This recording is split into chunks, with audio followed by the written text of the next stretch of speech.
Bom dia a todos. Como a música estava dizendo, né, tão bonito esse tema de entrada, tem tão a ver com o que a gente vai conversar hoje.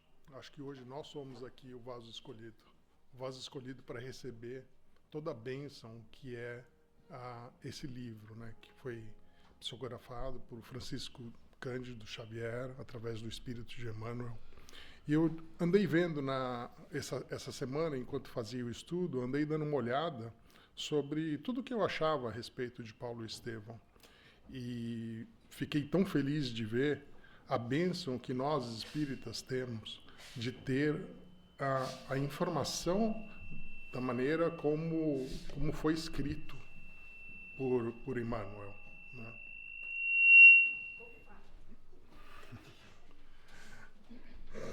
Alô?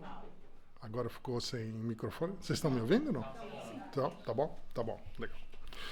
E então eu estava falando a bênção que é, né? Isso, essa leitura, esse livro, a maneira, os detalhes que eles nos trazem, né? Eu acho que é só dentro do espiritismo quem tem acesso, quem pode ler uma obra como essa, né? E a riqueza de detalhes realmente que nos faz entender um pouco mais a maneira como Deus conversa conosco todos os dias. Então, Paulo e Estevão, como eu disse, já foi psicografado Francisco Cândido Xavier através de Emmanuel. Essa obra tem até um detalhe que o próprio Humberto sempre traz, né?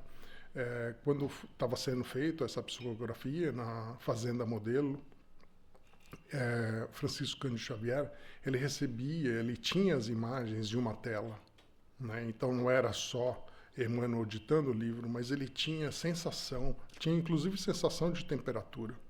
E daí a gente consegue imaginar, então, todos os detalhes que estão nessa obra. A obra, ela, para quem não sabe, né, ela conta a história da trajetória do apóstolo Paulo, que foi apóstolo dos gentios. Gentios são todos aqueles que, à época de Jesus, não eram judeus, né?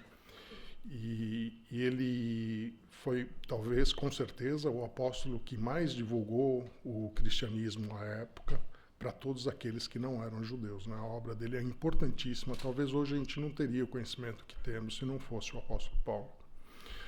A história ela é contada em duas partes. A primeira parte, até o momento da transformação de Paulo, porque Paulo era um judeu convicto, né? Muito bem estudado, de família muito rica, recebeu a melhor instrução possível à época. Ele nasceu na cidade de Tarso, e Tarso era já um centro de estudo de artes naquela época. Assim que ele atingiu uma idade um pouco mais madura, o pai dele mandou ele para Jerusalém para ter, então, uma instrução direta de Gamaliel, né? Que era o nome à época mais importante que tinha dos judeus. E foi dali, então, que ele aprendeu todas as leis de Moisés e todo o conhecimento do Velho Testamento, né?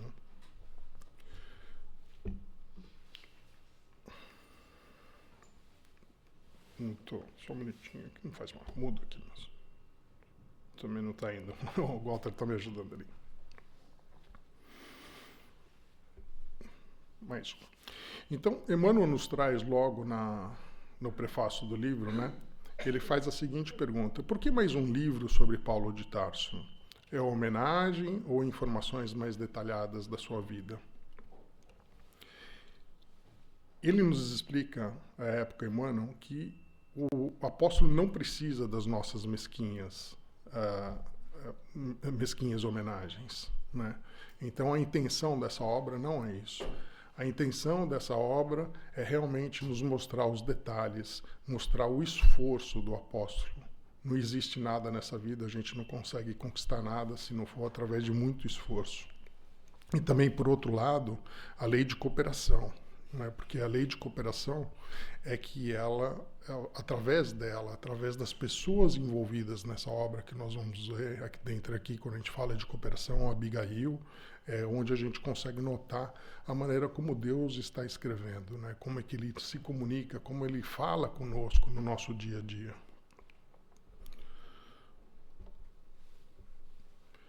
O Emmanuel nos traz o seguinte texto logo na abertura, então, exemplificando.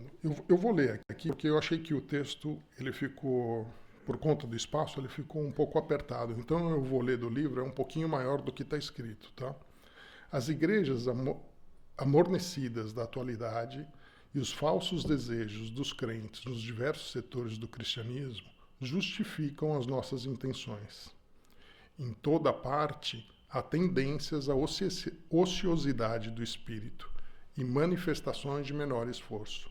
Muitos discípulos disputam prerrogativas de Estado, enquanto outros, distanciados voluntariamente do trabalho justo, suplicam a proteção sobrenatural do céu. O que Emmanuel nos chama a atenção é o esforço, né? Não existe trabalho sem muito esforço. E isso fica muito claro a partir da segunda parte do livro, onde o apóstolo então passa a divulgar o cristianismo na época e todas as dificuldades que ele sofreu e atravessou e tudo o que ele conseguiu conquistar. A outra finalidade da obra, segundo Emmanuel, ele diz assim: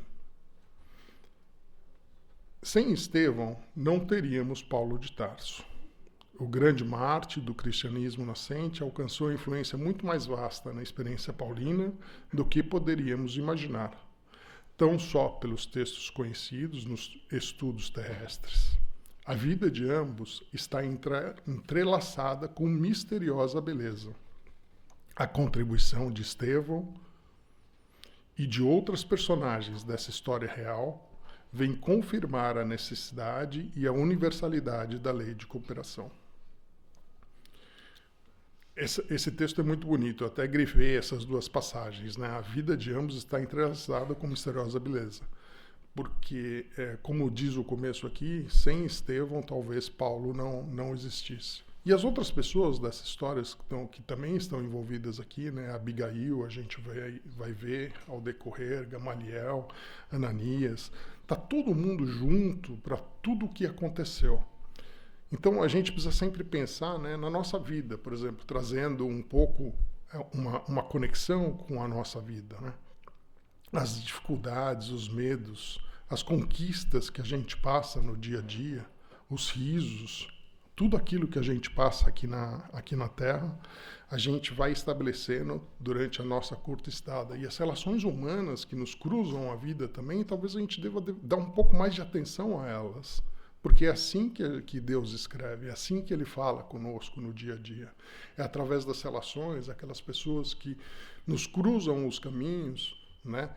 Não só aqueles que amamos, que normalmente são os pertencentes à nossa família, mas às vezes aqueles também que a gente não tem tanta afinidade assim.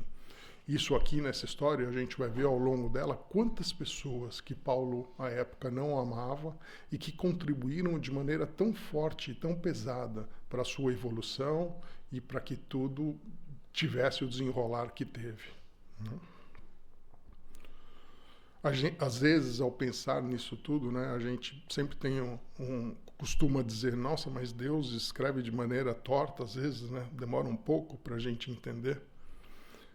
Normalmente, quando passa o evento, às vezes você olha para trás e fala assim, se eu passei aquela dificuldade, né, mas se não fosse aquela dificuldade, então eu não estaria no ponto que eu estou hoje na vida. Porque a gente cresce muito através das nossas dores, através das dificuldades que a vida vem nos impondo. A gente não pode esquecer só que, então, na verdade, a gente acha que as linhas estão tortas, né? Se a gente usar os exemplos, mas elas não estão. As linhas de Deus, elas são retas, são muito bem retas. E a gente precisa ter em mente que o universo está na maior perfeita harmonia. Às vezes a gente não enxerga assim, por conta dos momentos, das dores que a gente passa. Tem até um americano, ele não é espírito, né? Eben Alexander, que ele tem vários livros até, os livros são muito bons, se alguém quiser ler. Eben Alexander, ele teve uma experiência, ele era um médico, né, neurocirurgião, e teve uma experiência que ele teve um problema e ficou em coma praticamente morto, né? E ele descreve, nesse momento, enquanto ele estava nesse coma profundo, né, as experiências que ele teve com relação a Deus. E uma que ele descreve, enquanto ele estava na sala de cirurgia ainda, ele sentiu então que o espírito se deslocou do corpo e ele viu o corpo. E a sensação que ele teve foi dessa harmonia a que eu me refiro aqui. Ele descreve isso no livro dele, né? Ali ele fala: eu consegui sentir a vida de cada um e me aperceber dos mínimos detalhes e das dificuldades, das dores de cada um. Então tinha uma enfermeira naquela sala que já havia sido violentada e como ela vivia com aquilo, e o médico que estava com problema com o filho com drogas, né? E o outro assistente do outro lado, que tinha outros problemas inimagináveis. Mas apesar de tudo isso, desse sentimento, eu tinha certeza absoluta que o universo está na maior harmonia possível, essa harmonia de Deus que às vezes a gente ainda não entende. Então não tem linhas tortas, né? As linhas são todas certas. Tudo isso faz parte do nosso caminho, da nossa evolução. Vamos então pro livro aqui, né? Eu vou fazer, eu fiz uma outra palestra, e a primeira palestra eu contei um pouco mais focado na parte de Estevão, na história de Estevão, né? E agora, então, a intenção é que eu continue a partir daquele momento até o momento da transformação de Paulo. Mas eu vou fazer um breve resumo, uma rápida recordação aqui, para quem não assistiu, poder entender um pouco o começo da história. Então a história começa na cidade de Coríntio, onde uma família, que à época tinha Jochedebe, que era o pai, e 2 filhos, Gesiel e Abigail. Eles já tinham perdido a mãe já tinha desencarnado, então eram só os 3. E eles viviam então na cidade de Coríntio e tinha toda aquela situação de perseguição dos romanos. Os romanos tinham invadido Coríntio, né, dominavam a região, e todas aquelas injustiças da época aconteciam e aconteceram com Jochedebe. Quer dizer, Jochedebe ele tinha perdido todas as terras para o governador romano, né, que é Licínio Minúcio, e esse governador, então, por uma situação à época, estava para tomar o último pedaço de terra, que era exatamente onde Jochedebe e a família Abigail e Gesiel viviam, que era a casa deles. Aquilo acabou acontecendo e ele, num momento de muita cólera, muita raiva e revolta, acabou perdendo a cabeça e pondo fogo nas terras do governador. Aquilo levou com que ele fosse julgado, né? O governador condenou ele, então, a um castigo bem pesado. E nesse dia que o castigo estava acontecendo, o filho quis interceder, Gesiel, e quis assumir a culpa pelo pai, uma tentativa de salvar o pai. O que aconteceu é que ambos acabaram sendo castigados, né? O Jochedebe não aguentou as chibatadas, no momento ele teve o pescoço cortado e acabou desencarnando ali. O Gesiel sofreu o castigo até o fim e ao final do castigo foi condenado a ser escravo nas embarcações romanas, né? À época essas embarcações eram chamadas de galeras. A Abigail, ela acabou sendo solta e ela então foi para a rua e desesperada, sozinho, vendo aquela situação, o pai tinha acabado de desencarnar, né? O irmão, então, sofrendo toda aquela situação horrível e sendo escravo. Ela se sentiu muito desesperada, por sinal, e acabou, então, indo procurar a Ruth e o Zacarias, que eram pessoas amigas da família, né? A Ruth e o Zacarias viviam próximo ali, e ela foi encontrar com eles e contou tudo o que estava acontecendo. E a Ruth e o Zacarias esse casal tinha acabado de perder uma filha, numa situação também difícil com os romanos. Ela foi acolhida, o Zacarias logo falou assim: você está sendo acolhida como nossa filha. E o casal estava de mudança naquela época para a Palestina, né? E assim aconteceu. Abigail acompanhou eles e todos acabaram se mudando para um local próximo ao porto de Jope, na Palestina.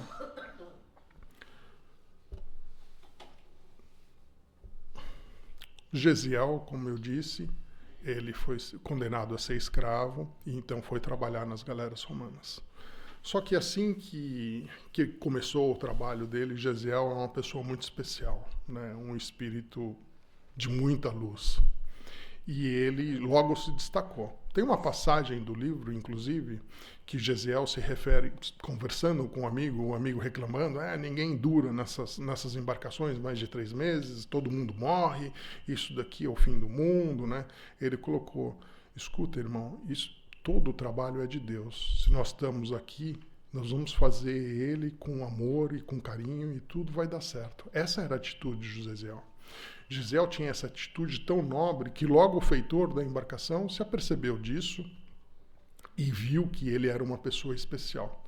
O que acabou acontecendo é que logo depois, num certo momento, um jovem romano, ele foi fazer uma viagem naquele barco, né? Eles iriam transportar esse jovem romano para uma ilha próxima ao porto de Jope, inclusive.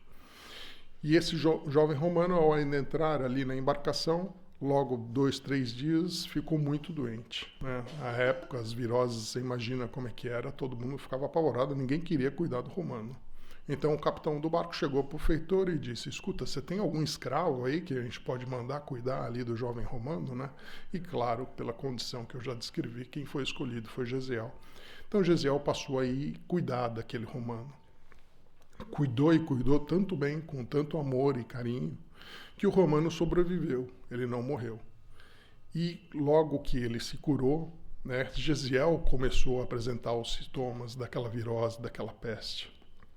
E o capitão, logo querendo jogar Gesiel no mar, falou assim, mata o escravo, porque senão vai passar isso daqui para o barco inteiro. O romano não aceitou aquela situação e acabou por libertar Gesiel. Ao libertar Gesiel, ele falou, olha, eu estou te libertando, mas ninguém pode saber disso. Você precisa mudar o teu nome, assim que você conquistar. E aí deixou ele, então, numa região próxima à Palestina, onde Gesiel foi libertado. E passou por muitas dificuldades, mas acabou sendo encaminhado à Casa do Caminho, né? Onde então foi recebido, como todos que ali iam, por Simão Pedro, de maneira muito carinhosa e com muito amor. Foi ali que Gesiel, porque ele era um judeu também, foi ali que Gesiel então começou a aprender e ouviu falar do Nazareno, de Jesus Cristo. E logo se encantou com tudo aquilo, passou a estudar os pergaminhos, ficou encantado, a vida dele mudou. A gente pode dizer que Jesus nasceu para Gesiel naquele momento. É claro que Gesiel, até pelo pedido do romano, foi batizado por Simão Pedro e aí mudou o seu nome, então, para Estevão, que é assim como a gente conhece ele, até pelo título do livro, né? Estevão, então, a partir desse momento, passou a ser um dos principais oradores da Casa do Caminho. Perdão, estou contando a história aqui, não estou andando os slides para vocês. Mas está aqui, então, Estevão com Simão Pedro. E agora o próximo. Isso. Então Estevão passou a ser um dos principais oradores da Casa do Caminho, né? Agora vamos parar um pouco a história aqui de Estevão, vamos voltar para um jovem doutor da lei, que é o Paulo. À época se chamava Saulo, né? Eu já contei na introdução um pouco que ele era uma pessoa muito culta, muito estudada, né? Teve como mestre Gamaliel, que era a autoridade suprema dentro do Sinédrio, dentro dos judeus, né? E Saulo, então, tinha essa coisa da lei, né? Tinha esse estudo profundo de Moisés. Ele sempre estava querendo impor a Roma e Atenas, que eram as duas potências da época, as regras dos judeus, as leis que eles tinham conhecimento de Moisés, né? E Abigail, que então já morava ali em Jope, né, acabou conhecendo Saulo e se apaixonaram. E começaram a ter uma relação de amor. Saulo e Abigail, que é irmão de Estevão, que ela só o conhecia pelo nome de Gesiel, né? O amor entre os dois foi crescendo até o ponto que eles já estavam noivos e começaram a ter planos de se casarem, né? Abigail sempre, quando possível, nas visitas do Saulo, né, ela contava a história do irmão, né? Inclusive, durante essas conversas assim, o Saulo sempre garantiu a Abigail que iria fazer todo o possível, não só para descobrir o paradeiro do irmão, mas como assim que descobrisse, ia também empreender todos os seus esforços, todo o conhecimento político que ele tinha à época, para libertá-lo dessa situação de escravo, né? E sempre que eles tinham essa conversa, então o Saulo sempre estava a confortar a Abigail a respeito disso. Falou, olha, você fique tranquila, porque tudo vai dar certo, nós vamos encontrar o seu irmão, e assim que a gente encontrar, nós vamos acabar libertando ele. Mas ele não sabia que Estevão era Gesiel.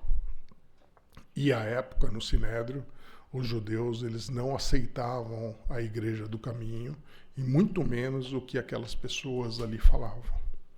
Então, ao mesmo tempo que Saulo se encontrava com Abigail, ele já empreendia todos os seus esforços com relação à perseguição daqueles membros da Igreja do Caminho. Dentre eles, principalmente Estevão, porque Estevão, como eu disse, ele era o principal pregador à época, era a pessoa que mais se comunicava, que dava as melhores palestras, né? E ele finalmente conseguiu o que queria, que era obrigar com que Estevão fosse dar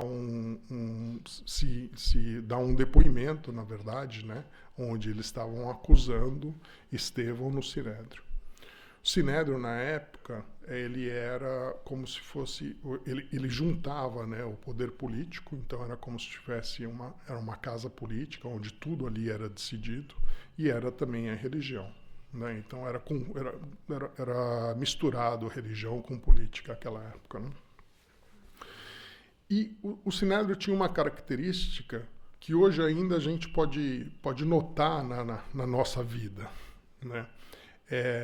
Ele era o alto poder judeu, mendigos não tinham acesso, né? Não era qualquer um que entrava ali, as mulheres nem pensar. Então, na época, né, como o Roberto brinca, uma mulher na época não tinha nem alma, imagina que ia poder entrar em todas as áreas do Sinédrio.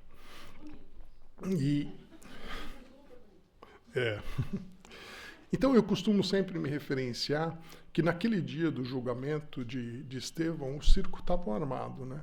E não tem como eu não trazer isso um pouco para a nossa vida. Quantas vezes a gente não vê o circo armado, né? Seja hoje na nossa política, a política hoje não é tão misturada com a religião, mas quantas vezes a gente não vê a mesma coisa acontecendo no nosso dia a dia, seja aqui nesse país, né, seja no Brasil. Quantas vezes a gente vê, aqui um exemplo, um presidente foi há pouco tempo acusado, né, tentaram mover um processo de impeachment dele, mas quem acompanhou e viu aquela situação, aquele processo ele já estava determinado o que ia acontecer no final. A gente no Brasil costuma usar o termo que aconteceu tal coisa, tá sendo acusado, mas a gente já sabe que vai terminar em pizza, né? Essa era a situação do Sinédrio também. Estevão foi colocado ali a julgamento, mas a decisão já estava tomada. Todo mundo ali já sabia que eles queriam, na verdade, era acusá-lo, né? Porque as palavras, as coisas que Estevão defendia iam totalmente em desencontro com a maneira dos judeus se comportarem e com a maneira como que eles viviam, né? Então, Saulo de Tarso tinha consigo todas as verdades que cabiam a ele, e ele não estava aberto a aceitar nenhuma outra. No coração, a lei, sempre desejoso de submeter Roma e Atena aos princípios de Israel. Ele não enxergava nada além daquilo que ele queria enxergar, porque esse era o orgulho falando, né? O orgulho não deixa que a gente enxergue o outro. Quando o orgulho está muito presente em todos nós, a gente fica como que cego. Não conseguimos aceitar outras realidades. E aquele dia, então, começou de um lado Saulo e do outro Estevão. Estevão estava pensando, o livro nos traz a seguinte decisão. Estevão estava pensando com ele, né? Porque ele já havia estudado muito os pergaminhos deixados por Jesus. Seriam estas ovelhas perdidas da casa de Israel, que Jesus tanto comentava em seus ensinamentos? Saulo, por sua vez, começou então questionando Estevão por que ele o deixara falando sozinho quando a sua visita à Igreja do Caminho?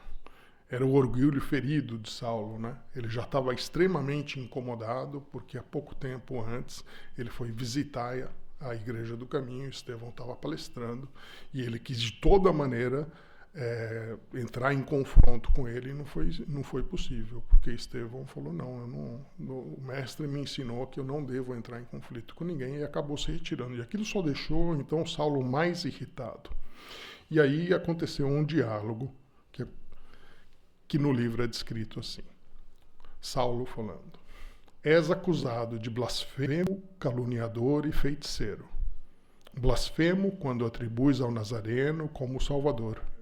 Caluniador quando renegas Moisés e as leis. Feiticeiro porque fosses visto curando e ainda pior, em dia de sábado. Os judeus não aceitavam que você tivesse nenhuma atividade no sábado. Inclusive não podia curar ninguém no sábado. Estevão respondeu: ora, Moisés é a justiça pela revelação, mas Cristo é o amor vivo permanente. Compreendeis um dia que para Deus, Israel significa a humanidade inteira. Aquilo para os judeus era como se caísse uma pedra. Primeiro, você falar que alguém é maior que Moisés já era um absurdo. Até hoje é, né? Então aquilo não era aceito. E muito pior que aquilo, você falar que todo mundo na Terra é irmão, que para Deus Israel significa a humanidade inteira, isso era o absurdo do absurdo.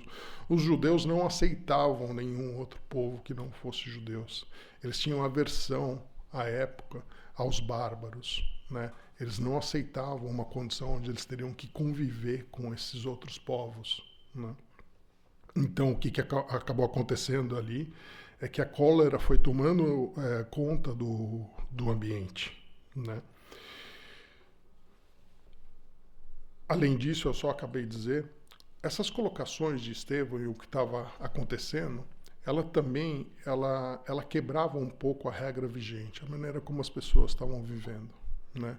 Muitos ali dependiam do seu trabalho, do seu ganha-pão no dia a dia, da exploração comercial que acontecia no templo. Então, aquelas novas colocações, essas novas ideias, era uma afronta aos negócios da época. A maneira como aquelas pessoas estavam habituadas a viver e a ganhar e ter o seu pão ter o seu pão todo dia, né? Alimentar as suas famílias. Então, eram diversos aspectos que iam totalmente contra, né, as colocações de Estevão e as novas realidades que Jesus nos trouxe. É claro que a cólera, como estava dizendo, acabou tomando conta do ambiente e então acabou culminando com gritos de impropérios e com uma cena lastimável onde Saulo acabou agredindo Estevão no rosto de punhos fechados. E as pessoas ali, então, como que num frenesi, entraram colericamente num estado pedindo que ele fosse apedrejado e condenado à morte. Eu li um outro livro faz pouco tempo, né, A Sementeira de Luz, onde me chamou muito a atenção esse estado colérico que às vezes, sem perceber, a humanidade se envolve, né? O que me chamou a atenção no livro, não foi A Sementeira de Luz. A Sementeira de Luz me fez buscar um outro livro, que é a história de Emmanuel. O primeiro há 2000 anos atrás. Então, Emmanuel conta que ele viveu a época de Jesus Cristo.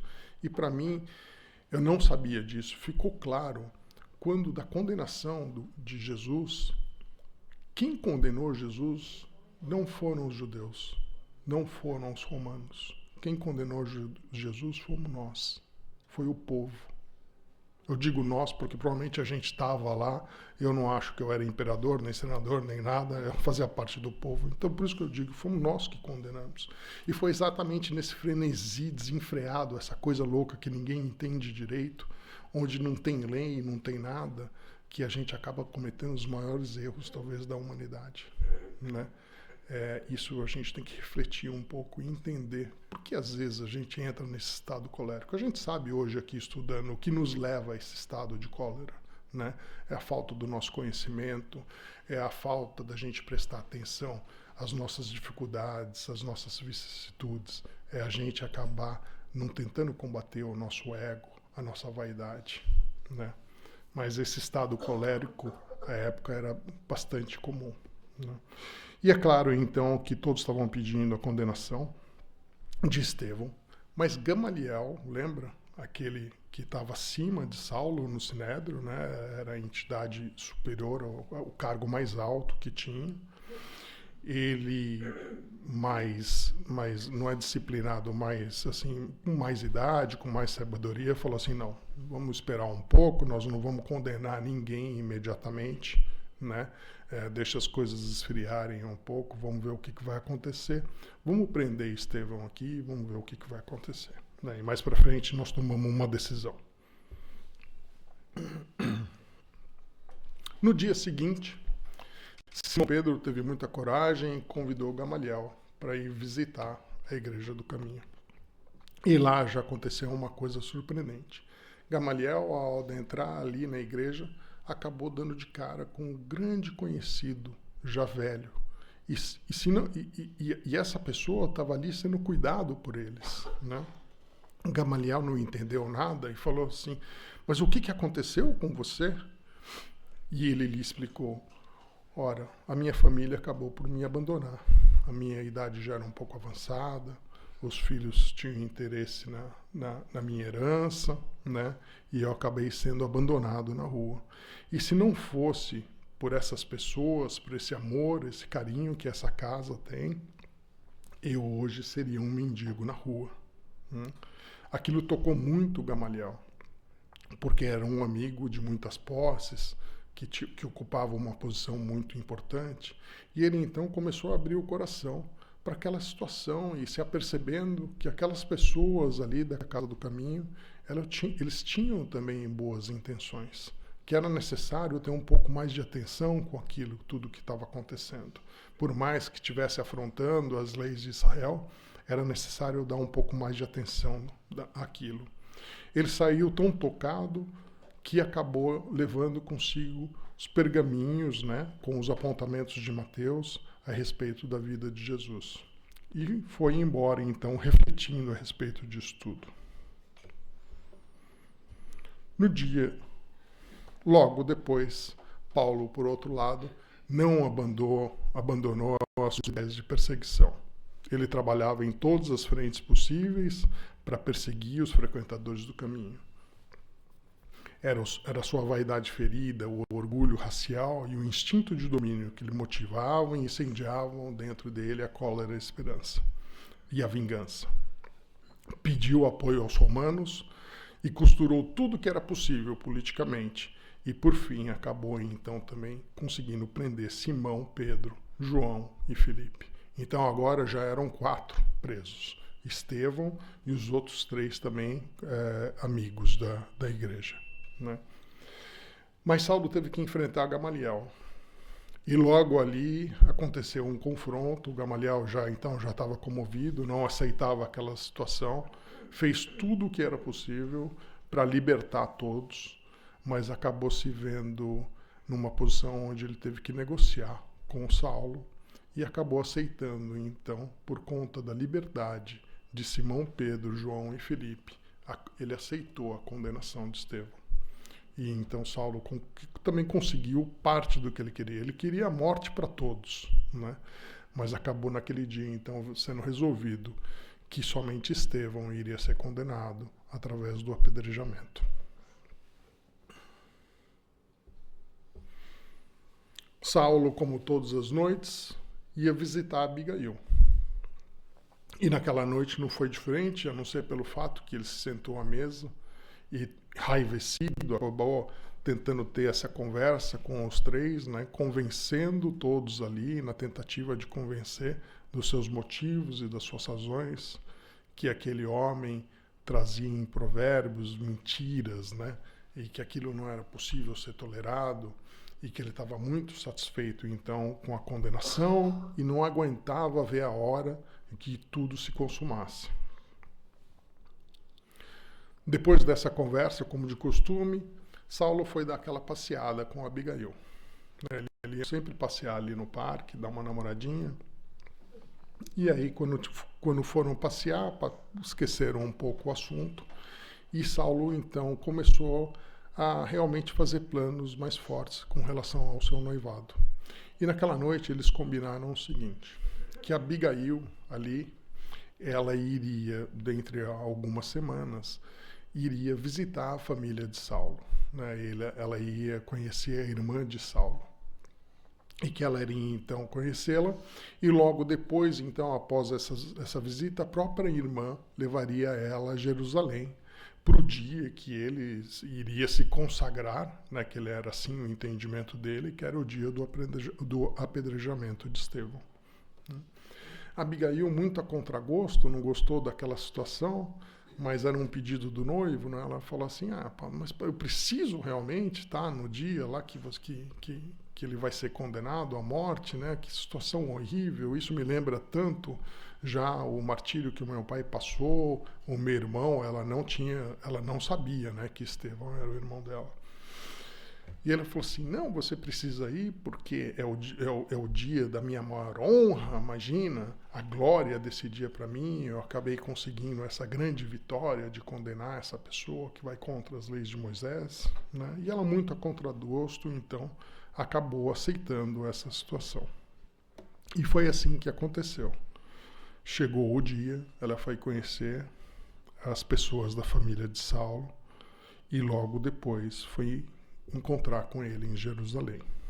Então, no dia e na hora marcados, no dia e hora marcados, o apedrejamento de Estevão seguiu com todos os detalhes sórdidos de uma condenação brutal. E nos é no livro da seguinte maneira. Estevão já se encontrava cercado dos emissários de Jesus, quando um caminho de luz desdobrado à sua frente reconheceu que alguém aproximava-se, abrindo-lhe os braços generosos. Pelas descrições que ouvira de Pedro, percebeu que contemplava o próprio Mestre, em toda a resplendência de suas glórias divinas. E foi nessa hora que Abigail chegou e teve o terrível impacto. Saulo, Saulo, é meu irmão, exclamou Abigail. E Saulo, por sua, que dizes? Gaguejou baixinho o doutor de Tarso, arregalando os olhos. Não pode ser, enlouquecestes? Não, é ele, é Gisiel, insistia Abigail assombrada. O ex-discípulo Gamaliel não acreditava na possibilidade de semelhante coincidência. Além do mais, havia diferença do nome. Logo após, chamava um funcionário de alta categoria e secamente lhe dava as ordens. Manda levar o cadáver ao gabinete dos sacerdotes. O funcionário lhe respondeu, Senhor, o condenado ainda não está morto. E ele disse, não importa, vai assim mesmo, pois arrancar-lhe-ei a confissão do arrependimento na hora extrema. E assim, Estevão, já moribundo, foi colocado então nessa sala. E ele ainda murmurava, Abigail, Gisiel, parece que o suplício te durou desde o dia em que nos separamos, ela disse. Estou bem, não chores, eu estou com Cristo. E Abigail não sabia quem era o Cristo. Quem é o Cristo? Por que te chamam de Estevão? O que aconteceu? Como te modificaram assim? Estevão então passou a esclarecer, Jesus é o nosso Salvador. E agora chamam-me de Estevão, porque um romano generoso me libertou, mas pediu o segredo absoluto.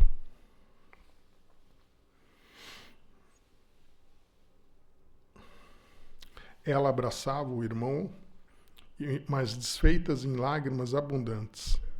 Depois de uma pausa em que a vítima se revelava nos derradeiros instantes da vida material, viu-se que Estevão se agitava em esforços supremos.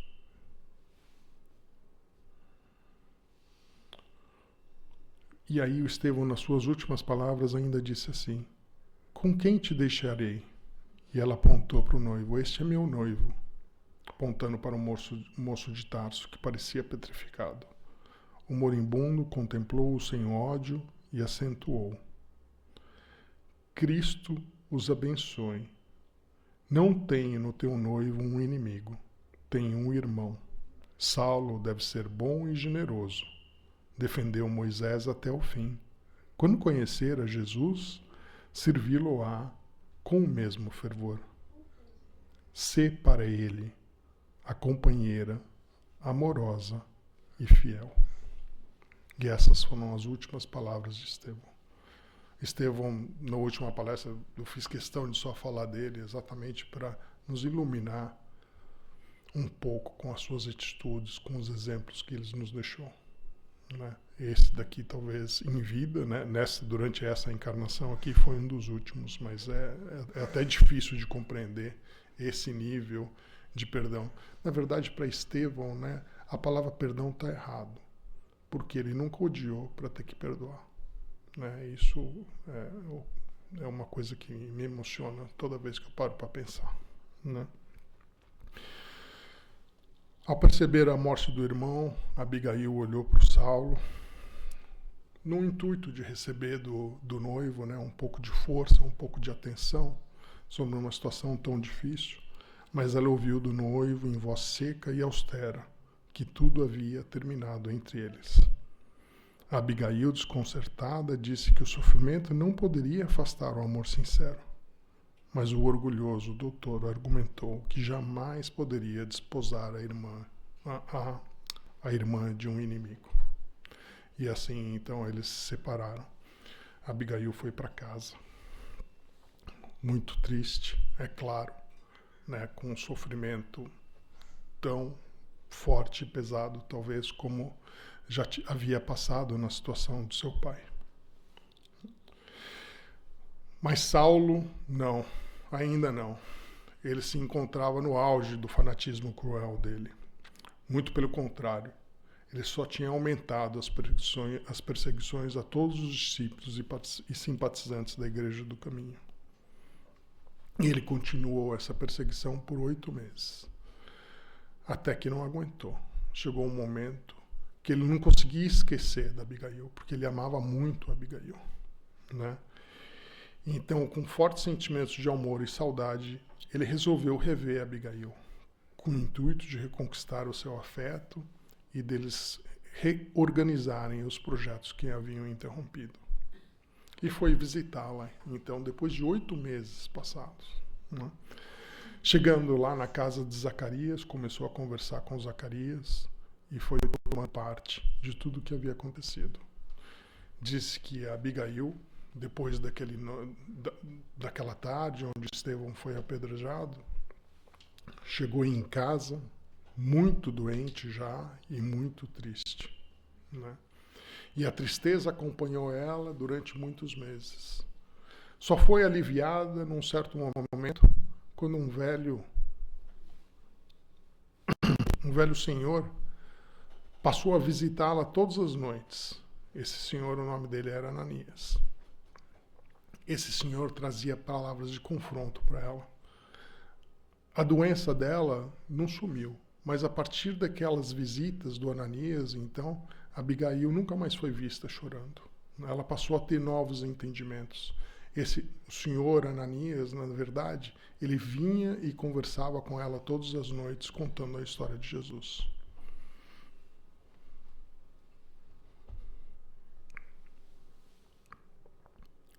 A gente pode dizer que foi nesse dia que Jesus nasceu para Abigail.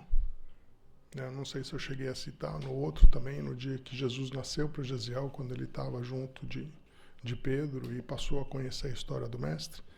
Foi nesse dia que Jesus nasceu para Abigail. O Saulo acabou entrando no quarto e foi visitar. E assim ocorreu o diálogo entre ambos. Né? Abigail: abdiquei o meu orgulho e a minha vaidade de homem público para vir até aqui, perguntar se me perdoasse, se não me esquecesse. Esquecer-te, Saulo, Pertencemos um ao outro para a eternidade? Não me disseste muitas vezes que era o coração do teu cérebro? Abigail, eu voltei para levar-te comigo. Teremos um lar. Será neles a minha rainha. Mas ela respondeu para ele, o que pela primeira vez tocou no coração de Saulo. Ali começou a transformação dele. Ali começou ele a se perceber de outras pessoas à sua volta. Desconfio, Saulo, que os lares da terra não foram feitos para nós. As palavras da noiva caíam-lhe no coração como gotas de fel. Nunca experimentara dor moral tão aguda. Logo após esse fato, essas foram as últimas palavras de Abigail, porque ela já anunciava para Saulo que o irmão dela, Jesiel, veio buscá-la e que ela iria partir para a casa espiritual. E foi assim que Abigail se foi. Saulo, depois dessa dor tremenda, porque ele muito amava a noiva, mas não se modificou. Como é muito comum entre nós, né, ele acabou alojando as dores morais que sentia em mais sentimentos de vingança. Não se viu satisfeito com aquela situação e cada vez tinha mais raiva de Jesus. Foi para a casa de Zacarias e queria saber daquele tal de Ananias. Quem era esse homem?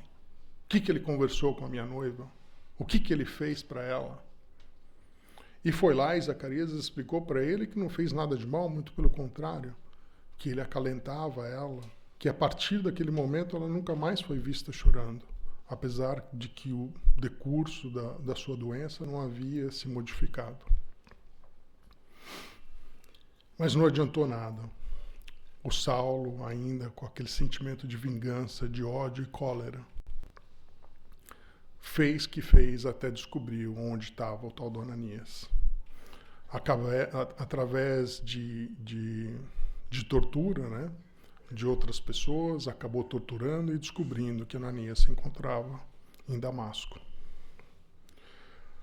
Politicamente fez tudo o que necessitava para conseguir a autorização para ir até Damasco perseguir mais um membro da Igreja do Caminho. E assim o fez na companhia de 3. Só que no caminho a Damasco,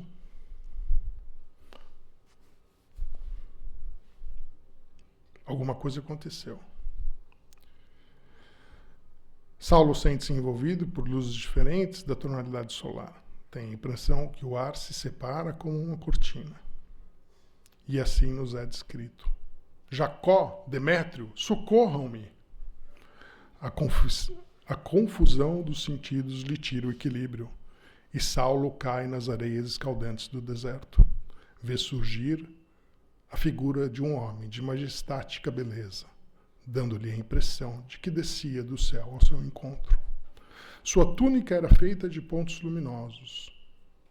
Os cabelos tocavam nos ombros, a Nazarena, os olhos magnéticos, emanados de simpatia e de amor, iluminando a fisionomia grave e terna, onde pairava uma divina tristeza.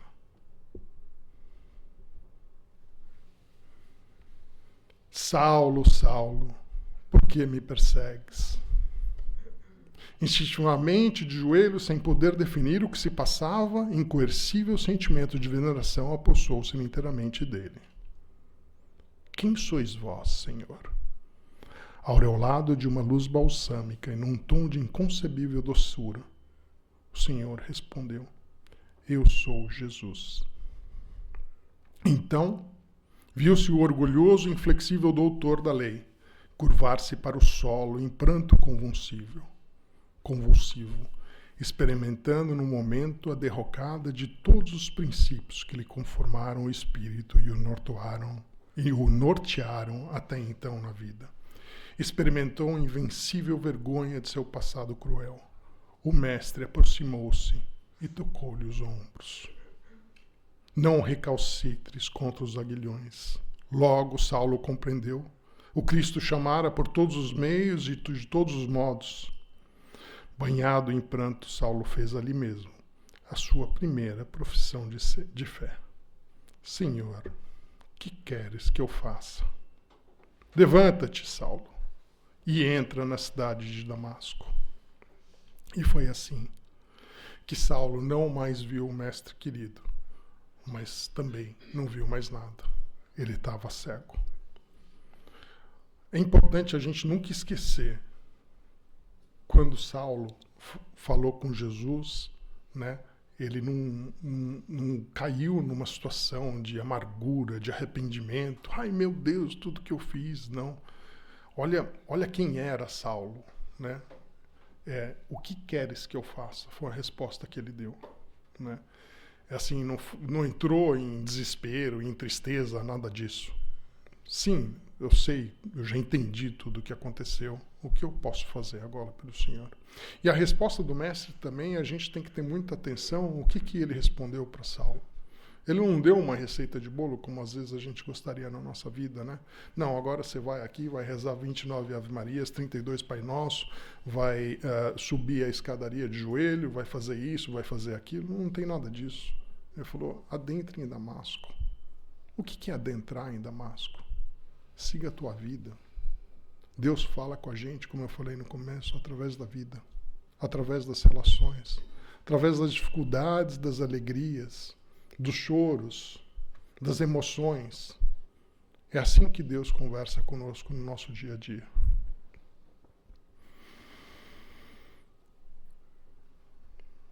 Saulo, com a mesma determinação de sempre, mas porém cego, conseguiu ir caminhando até a Damasco e foi visitar, então, foi procurar ajuda, na verdade, num amigo dele, Sadoc, que vivia ali em Damasco.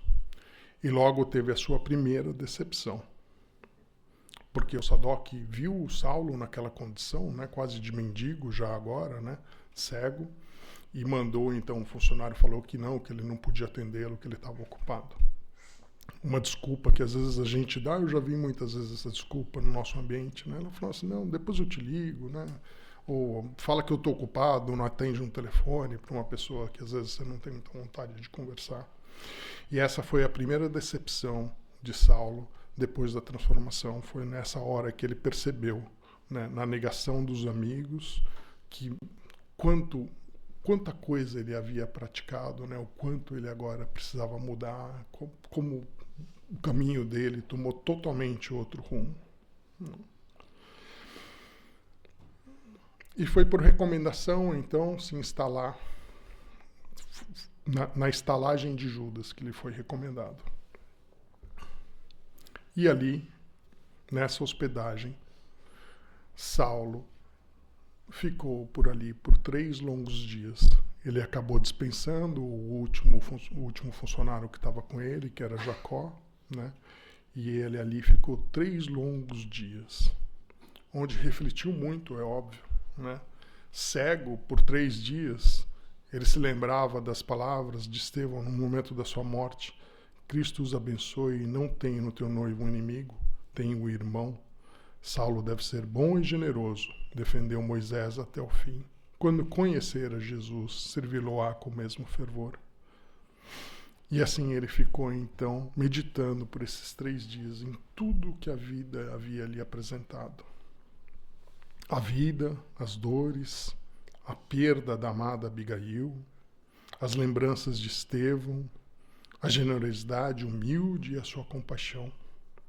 Tantas almas que Saulo havia convivido, que contribuíram para esse momento. Esse momento onde ele então se via turvado. Turvado por quê? Por que ele não enxergava? Ele não enxergava porque o ego, ele nos deixa turvado com a vista turva. A gente não consegue enxergar as coisas com clareza.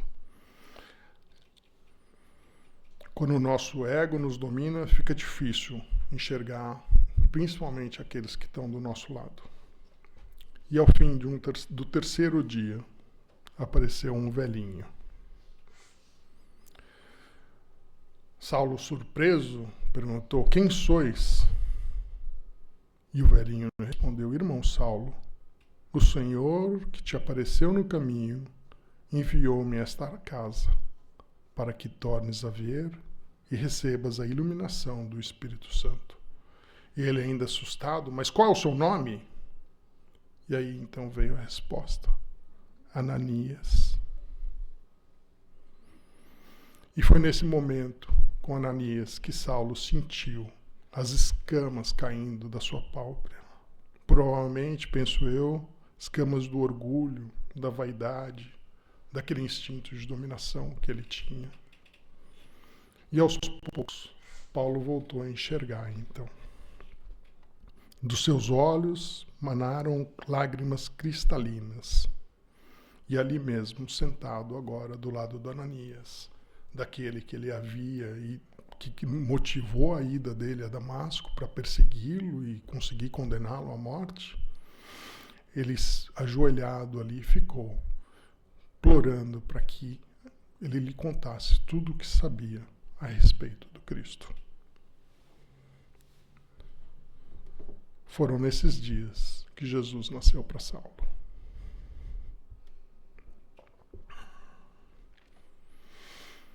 Essa história, cheia de beleza, de tantos detalhes.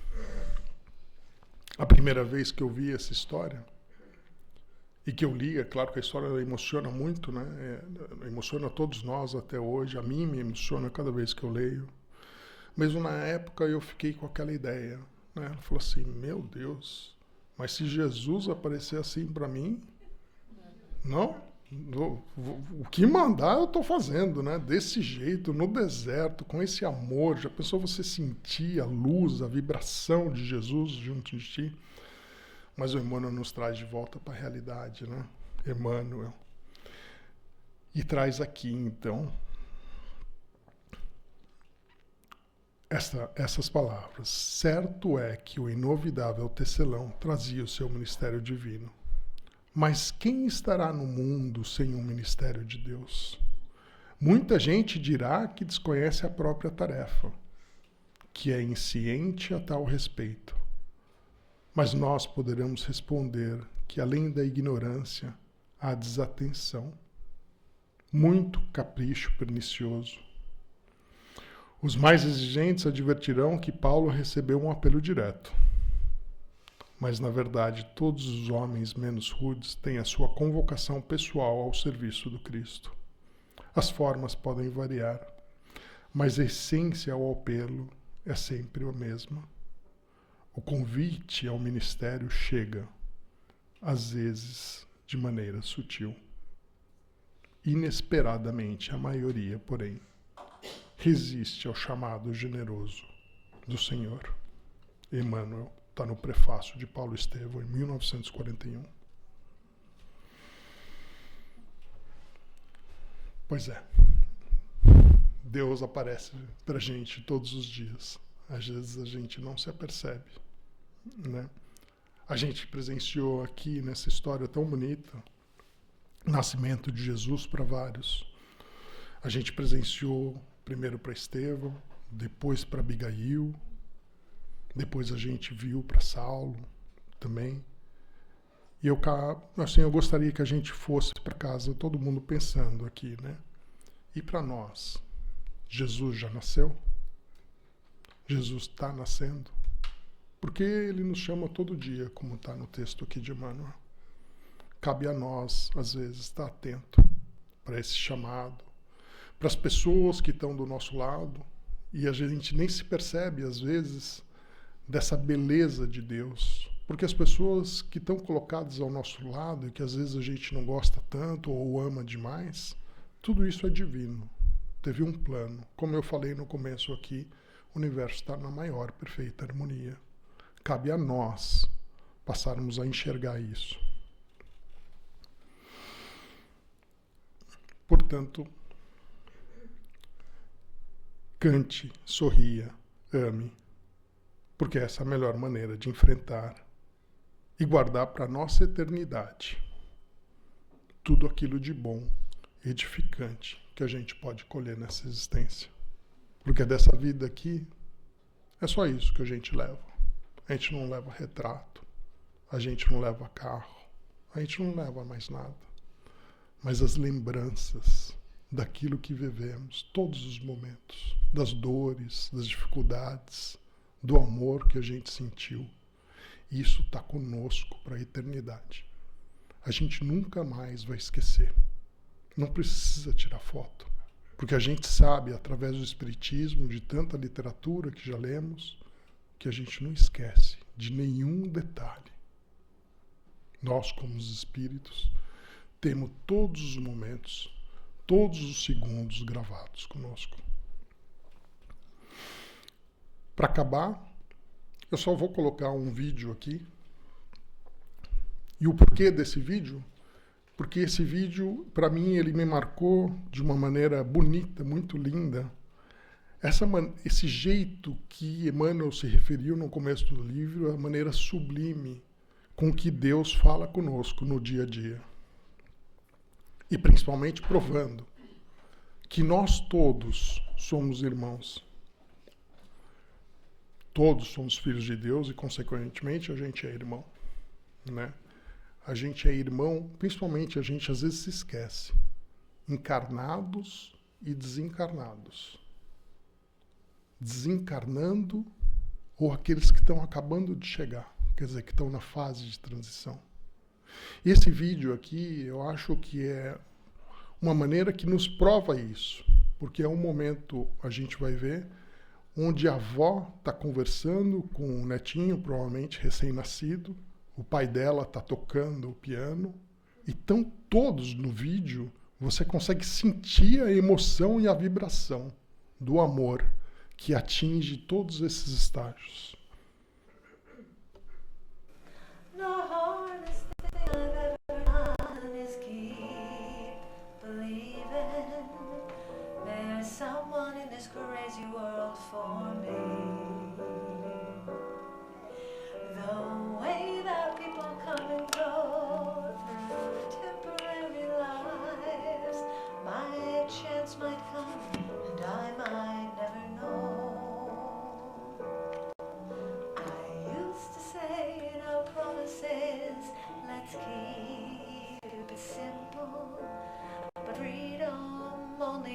Me say goodbye.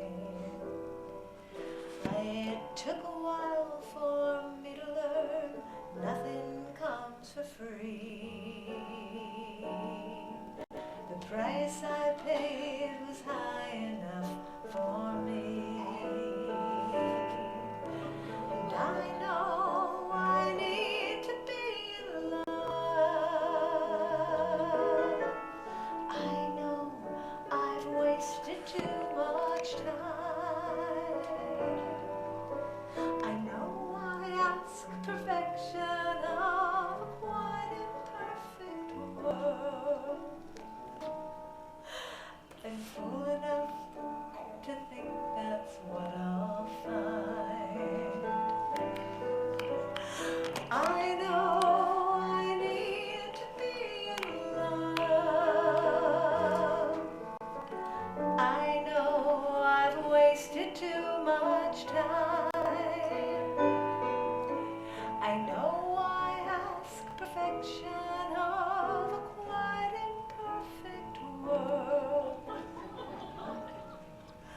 And fool enough to think that's what I'll find.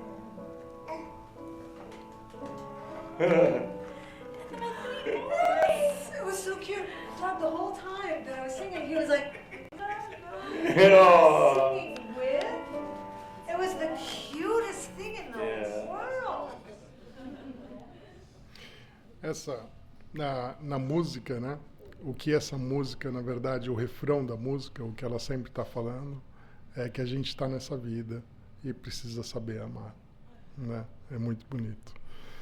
Muito obrigado e que vocês todos tenham um ótimo sábado.